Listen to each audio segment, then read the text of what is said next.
how to boot into macOS recovery disk utility for MacBook.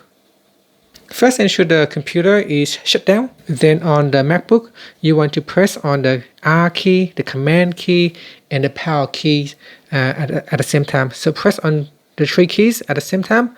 So let's do it now. Command, R, and the power key. So press and hold.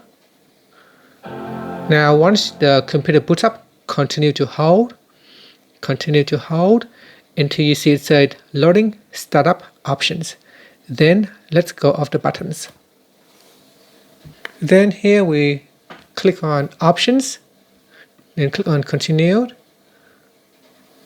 and then shortly you should see it said your username, so you click on that. So click on your username and click on next and put in the password. Now click on disk utility and then click on continued, and that's it. Now we have boot into the disk utility. You can perform a number of things such as running first aid, erase, restore, unmount your disk, etc. And that's it. Thank you for watching this video.